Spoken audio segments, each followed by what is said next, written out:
Bueno, vamos a empezar por la pregunta uno. Hoy no tenemos guía de libro porque aún no vamos a empezar el libro. Más o menos, ¿cuándo vamos a empezar el nuevo libro? ¿El lunes? Pues el lunes empezamos el nuevo libro para que se estén pendientes de descargarlo. Entonces vamos a estudiar hoy solo Efesios, pero hay tanto que estudiar. Hay muchas verdades que tenemos que descubrir a través de Efesios y que estoy emocionado porque podamos hablar. Entonces no hay problema, tenemos suficiente que hablar, entonces vamos a la pregunta uno. La pregunta uno dice, pero antes, había olvidado darles un poco de contexto. El apóstol Pablo, a través de este capítulo, va a enseñarnos a andar en tres cosas, porque él ocupa esa referencia de andar. Entonces nos va a enseñar a andar en amor, a andar en el espíritu y a andar como hijos. ¿Qué es eso de andar? ¿Por qué el apóstol ocupa esas tres formas de andar? Porque nosotros tenemos que recordar a Enoc. No sé si ustedes pueden retomar aquel verso donde la Biblia dice que Enoc caminó con Dios y que incluso se le conoció como un amigo de Dios porque caminaba con él. Ahora Pablo está haciendo referencia a que nosotros vamos en un camino y se supone que debemos de ir imitando a Dios mientras vamos en ese camino. Y ya que hablé de imitar, vámonos de una vez a la pregunta número uno. ¿En qué debemos de imitar a Dios? Lo dice el verso 2. Andad en amor como también Cristo nos amó. Y se entregó a sí mismo por vosotros, ofrenda y sacrificio de olor fragante. Ahora yo pienso que es bastante obvio cuando decimos debemos de imitar a Dios en el amor que Él tiene hacia los demás. Pero el problema es que no conocemos el tipo de amor que Dios tiene por las personas ni por nosotros.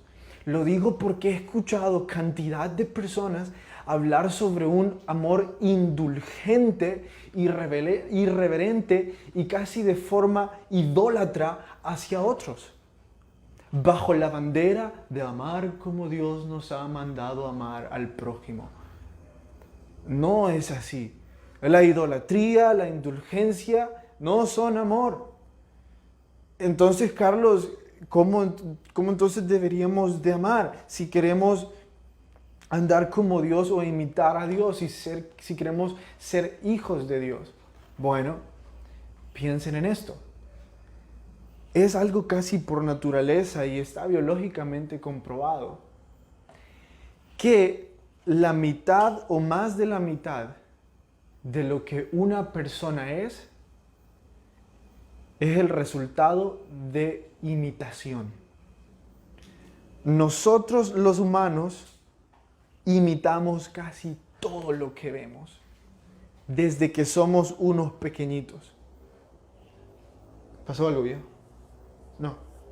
Parece que hay problemas con la señal, pero déjame ver. Dale. Hay dos personas que están diciendo, tres que no hay señal, pero yo sí tengo señal y buena. Bueno, Yo disculpen. no puedo ver ni un video ahorita.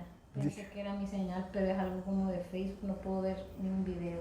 Disculpen a los que no tienen video. Video es el problema, ¿verdad? Nada, ¿ves? Como así. Unos dicen que no se mira y no se oye. Pero parece ser que el problema... Es Facebook. Yo estoy bien. Sí, disculpen a los que no nos pueden oír. Bueno, no me pueden oír, disculpándome.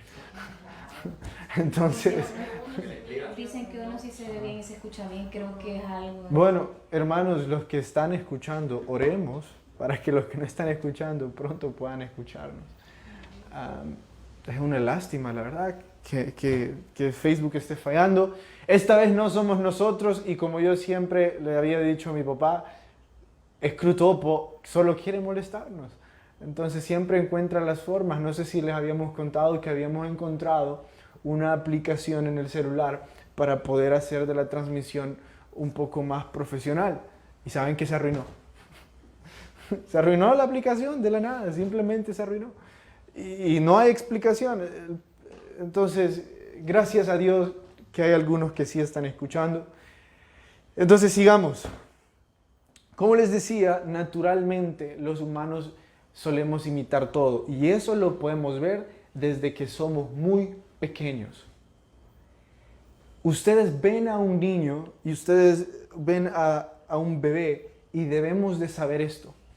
Según la ciencia, el 80% de lo que un niño es el resultado de la imitación o de lo que ha aprendido de sus padres. Ustedes pueden cobijarse y decir, no, él salió así, no sé de dónde salió así, pero la ciencia dice el 80% es lo que él ha vivido imitando. Ahora, eso es lo que la ciencia dice. Ahora, recordemos el sentimiento tierno que han tenido muchos padres, y esta es la típica imagen de el niño que ve rasurándose a su papá y va al baño y le dice, papá, échame crema de afeitar. Yo creo que hasta un anuncio había cuando yo era pequeño de eso. Yo lo hice, viejo. Yo te dije que me echaras crema de afeitar. Y ahora vos querés que me eche crema de afeitar. Entonces, es esa típica imagen tierna de un niño deseando ser como un papá, como su papá. Ahora, ¿por qué nosotros no podemos tener esa imagen en nuestra vida de querer ser un niño queriendo imitar a nuestro Padre Celestial? El comentarista que yo leo nos dice por qué. Porque no le conocen. El hecho de que los niños deseen imitar a sus padres es porque viven con ellos, es porque les conocen. Pero un niño no puede imitar a alguien que no conoce. Entonces no se escondan detrás de la bandera de no puedo ser tan santo, tan perfecto como Dios. Esa no es la razón por la que no lo imitamos. La razón por la que no lo imitamos es porque no lo conocemos. Y no lo conocemos porque no estudiamos su palabra. Y por eso nos negamos a cumplir una serie de cosas que Pablo nos dice en este verso. Porque yo estaba hablando con un amigo hace poco y él está creciendo en el Evangelio, le estoy evangelizando, le estoy discipulando, entonces le estaba animando a hacer algunos cambios en su vida y él se negaba a hacer uno de los cambios que yo estaba hablando acá. Y yo le decía, bueno, lo que vos has conocido todo este tiempo es religión, pero no conoces a Dios, por eso no tenés deseos de imitarle.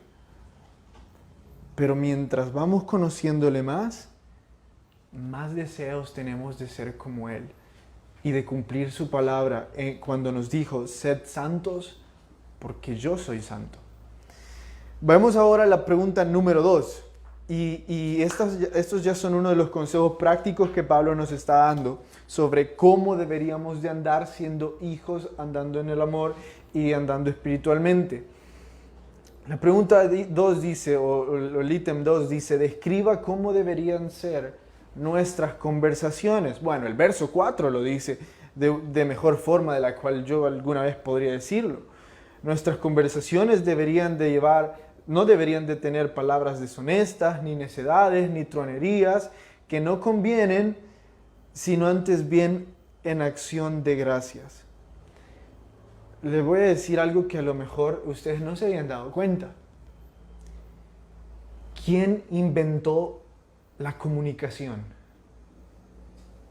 ¿Cuándo vemos por primera vez en la creación la comunicación como parte de la creación? Por Dios. Es Dios quien dice, no es bueno que el hombre esté solo. Es Dios quien se comunica con Adán. Dios nos dio esta capacidad de comunicarnos. Es una bendición. Pero escuchen esto. Todo lo que Dios establece, Satanás lo falsea y lo corrompe. Dios creó esta hermosura de la comunicación para mejorar las relaciones entre hombres y mujeres. Y Satanás corrompió y falseó su creación. Porque miren esto, solo veamos un ejemplo. Donde Dios ha establecido un amor verdadero, Satanás produce un amor adulterado. El amor que Dios nos ha enseñado no es el mismo que este mundo grita. Por ello, no es de sorprendernos de que ahora la comunicación también sea afectada por influencias de Satanás. Ahora, miren una de las palabras que el apóstol usó en este verso, truanerías. Yo no sé si alguna vez ustedes lo habían escuchado. Yo creo que sí, en algunos programas dicen sos un truán. Pero la palabra griega directamente que Pablo quería usar significa alguien truán es alguien que hace de algo bueno algo obsceno. O sea, que ve todas las cosas en doble sentido. Entonces, cuando Pablo nos está diciendo, tengan cuidado con su boca, se está refiriendo a tener cuidado con necedades, o sea, palabras sucias, tener cuidado con truanerías, o sea, con bromas de doble sentido. También dice que no convienen. Esto es, o sea, toda cosa que no edifica. Ahora, conozco a muchos que, como mi amigo que le estoy discipulando, me dijo, yo no sé por qué las iglesias y los cristianos juzgan a otros solo por decir malas palabras. Yo no estoy de acuerdo con eso. Y él se mostró bastante serio al decir, yo no creo que sea malo solo porque diga malas palabras, o porque haga bromas de doble sentido, o porque sea impertinente, o porque sea vulgar. Yo tengo a Jesús en mi corazón y puedo seguirlo haciendo como yo lo he estado haciendo hasta ahora, porque no creo que afecte mi vida espiritual. Bueno, este es el problema. Todas las cosas que nosotros no estemos dispuestos a dejar, que Pablo nos está diciendo acá, nos están llevando más a las tinieblas que a la luz. Y pronto van a ver el problema de eso, pero quería que esto fuera una especie de construcción. Entonces ahorita me voy a quedar en qué es eso de estar en las tinieblas. Porque ya les dije, decidieron no dejar algo, entonces nos mantenemos en tinieblas. Yo sé que ustedes me van a decir, no, pero yo sirvo a Dios, le amo. Sí, Judas también vivió con Jesús. Y usted y yo no hemos vivido con Jesús. Entonces no quieran confundir la participación en una organización religiosa con conocer como un hijo a su Padre Celestial. Veamos la siguiente pregunta.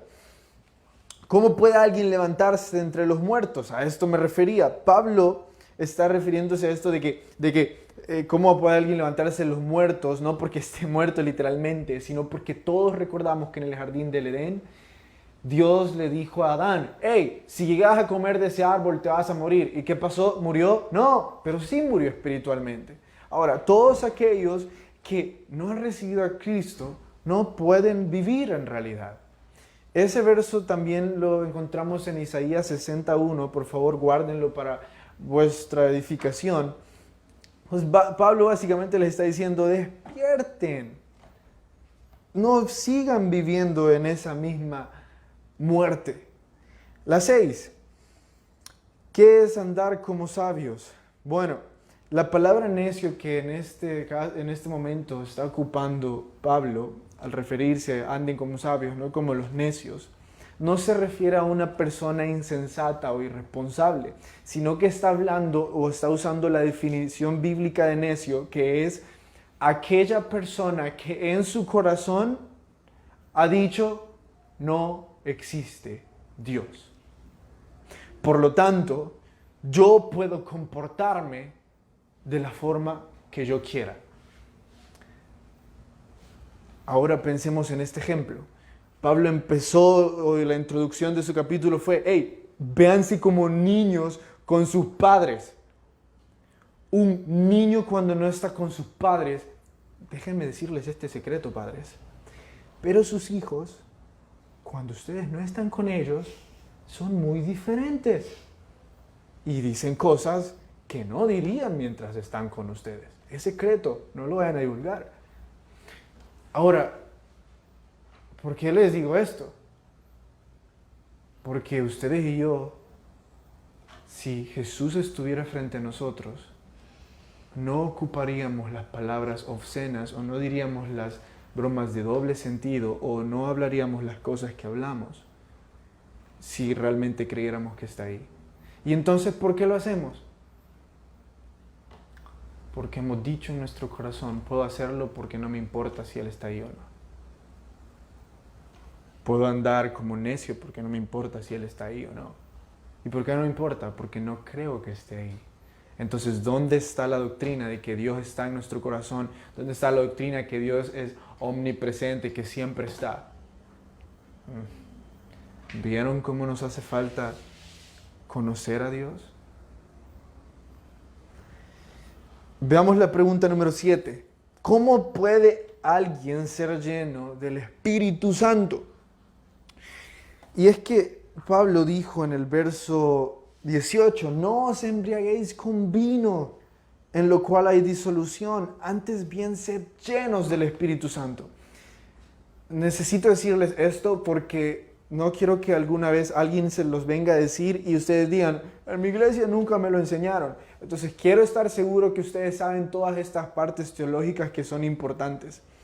Dios no nos ha dado simplemente una pequeña ración de su Espíritu. Y nos dijo, bueno, Daniel acaba de aceptar a Cristo, entonces solo le voy a dar un pedacito del Espíritu, porque todavía no tiene por qué tener todo. Dios no nos dio solo una ración, nos dio totalmente su Espíritu. Nos dio todo lo que significa el Espíritu Santo. No solo un poco, totalmente. El mismo Espíritu Santo que hizo que Pablo y Juan y Pedro hicieran tantas maravillas en la iglesia primitiva. Ese mismo Espíritu tenemos nosotros, completamente. Y entonces, ¿por qué dicen sed llenos? ¿Acaso no estamos llenos? Juan 3:34, anótenlo para vuestro crecimiento sobre Dios. Dice eso, que Dios nos ha dado un espíritu sin medida. O sea, nos lo ha dado todo. Y entonces, ¿por qué ahora encuentro el antónimo diciendo, no estoy lleno, por eso tengo que ser lleno? Bueno, vamos a aprender entonces 3 conceptos teológicos sobre el espíritu en nosotros. El primer concepto se llama el bautismo del Espíritu Santo, el segundo concepto se llama la unción del Espíritu Santo y el tercer concepto se llama la llenura del Espíritu Santo. Me encantaría hablar sobre esto extensamente, pero tendré que hacerlo superficialmente porque tengo 9 minutos. Entonces, el bautismo del Espíritu Santo es lo que sucede cuando nosotros aceptamos a Cristo. El Espíritu viene sobre nosotros y empieza a habitar sobre nosotros porque hemos confesado que Jesucristo es nuestro Salvador y que nos limpió de sus pecados y por eso el Espíritu Santo puede habitar en nuestro corazón. Hemos sido bautizados por Él, hemos sido sellados por Él. En ese mismo momento recibimos la unción. Puede ser que no, pero la unción es algo muy diferente. ¿Por qué? La etimología de esa palabra la hemos visto muchas veces, pero es básicamente poner aceite sobre alguien. ¿Y eso para qué se usaba? ¿Por qué se le andaba derramando aceite sobre las personas en el Medio Oriente en aquel tiempo? Porque eso era una identificación pública que se les cedía algún tipo de responsabilidad, sea de profeta, rey o sacerdote. Delante de todos decían, usted tiene esta responsabilidad. Entonces se le capacitaba a través de la unción. Entonces, ¿qué es la unción del Espíritu Santo? Es cuando nos capacita para un trabajo en especial o un llamado en especial. Sea dándonos dones, quizás talentos o, qué sé yo, incluso un ministerio. No puedo someter a la unción del Espíritu bajo mi percepción. La unción del Espíritu es la capacitación para que nosotros podamos cumplir con el llamado. Es por eso que algunas personas, después de unos 4 o 5 años, después de haber recibido a Cristo, un día dijeron, hey, voy a salir a las misiones. y de repente empezaron a tener toda esta capacidad de hacer misiones. El Espíritu les ungió, les capacitó. Y entonces, ¿qué es llenura? ¿Acaso significa que recibimos una doble porción como Eliseo? ¿O significa que no nos había dado todo Dios, sino y ahora sí nos lo da todo, vamos a ser llenos? No, ya les dije antes, Dios nos dio todo, como dice Juan 3:34. Entonces, ¿qué es estar lleno o qué es la llenura? Es cuando hemos rendido gran parte de nuestro ser para ser usados por el Espíritu Santo. El punto no es cuánto del Espíritu yo tengo, porque ya sé que lo tengo todo. El punto es cuánto de mi ser yo he rendido al Espíritu. Cuánto de mí le he dado. Él está en nosotros activamente moviéndonos y hablándonos y actuando a través de nosotros. Pero no significa que nosotros le estemos dejando tomar control sobre nosotros. Miren el ejemplo que les había dado. Se niegan a dejar las palabrerías necias. Eso significa que viven en la oscuridad, no queriendo rendir vuestra boca al Espíritu Santo. Él ya les capacitó, Él ya les bautizó para que hablen la Biblia, para que vuestros temas de conversación sean bíblicos. El que ha tomado la decisión de no rendir sus palabras, hemos sido nosotros. El Espíritu está ahí, listo. ¿Cómo puedo rendir yo entonces cada parte de mi ser? Miren qué curioso. Solo conociendo al Padre. Entre más le imitemos, más vamos a ver las cosas que tenemos que rendir. Porque un hijo ve a su padre y dice, bueno, sí, en mi personalidad hay cosas que no soy como él. Pero si quiero ser como él, porque estoy aprendiendo cómo es él, voy a tener que rendir esta parte de mi vida. Y a eso se refiere Pablo con ser lleno. Ahora, miren esta es una de mis ilustraciones favoritas para ver qué tan enfocados estamos en ser llenos del Espíritu Santo. Digamos que ustedes que están en su casa, o mejor aún no están en su casa, hoy nos vamos todos a la iglesia. Así que cerramos los ojos y los abrimos y estamos todos en la iglesia. Pasamos un rato cantando y todo eso, pero les cuento algo. Llegó un ladrón mientras ustedes y yo no estábamos y se robó todo lo que había en nuestra casa. Y entramos a nuestra casa y la vemos vacía. Aquellos de ustedes que digan, este día perdí mucho, es porque nunca tuvieron nada. Pero aquellos de ustedes que vean a su casa y digan, hasta estorbo me hacía eso. Porque vengo lleno del Espíritu Santo. Es porque lo tienen todo. Y han valorado todo. Porque tienen al Espíritu en ustedes. No necesitan más nada. A eso se refería Pablo con no se llenen de el vino creo que decía, de la disolución. O sea, no se llenen con cosas de este mundo.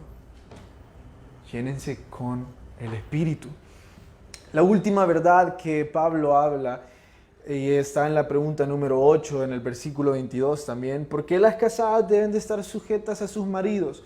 No voy a retomar este tema, o no voy a tomar este tema como algún tipo de consejería matrimonial, sino que voy a tomarlo desde una perspectiva de aclarar la verdad bíblica, porque en esta generación donde el feminismo está corrompiendo más mentes de mujeres y niñas, hay que hablar la Biblia como lo es.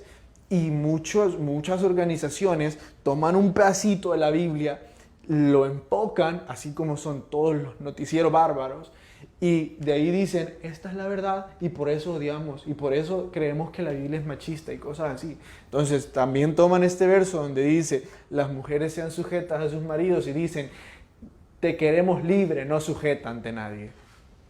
Entonces tengo que explicar qué es eso. En el jardín del Edén, por eso voy a explicar esta pregunta, en el jardín del Edén Dios instituyó la base de la sociedad. Y sorpréndanse, no es la familia, es el matrimonio. Y del matrimonio se deriva la familia. Es más, el matrimonio da luz a la familia. Sin un matrimonio es imposible que exista la familia. Por eso Dios dijo, no es bueno que el hombre esté solo, voy a crear a Eva. Y con eso nos dio dos verdades. La primera es, el hombre necesita a la mujer. Cuando vio a Adán y dijo, no es bueno que el hombre esté solo, la primera verdad que nos enseñó es, Adán necesita a una compañera, necesita a una mujer. ¿Y cuál es la segunda verdad? La mujer necesita a un hombre. Eva también necesita a Adán. ¿Por qué? ¿Y de dónde salió Eva? De la costilla. Por eso, para ser creada necesitaba a Adán.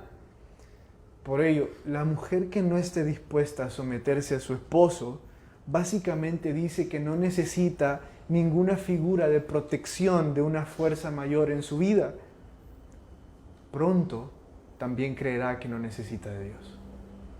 No estoy hablando sobre las solteras es otro tema que no voy a tomar. Pero en cuanto al matrimonio, una mujer que cree que no necesita a su esposo, es una derivación de una mujer que pronto creerá que no necesita a Dios. El hombre que no esté dispuesto a dar su vida por su esposo, por su esposa, está haciéndose básicamente daño a sí mismo.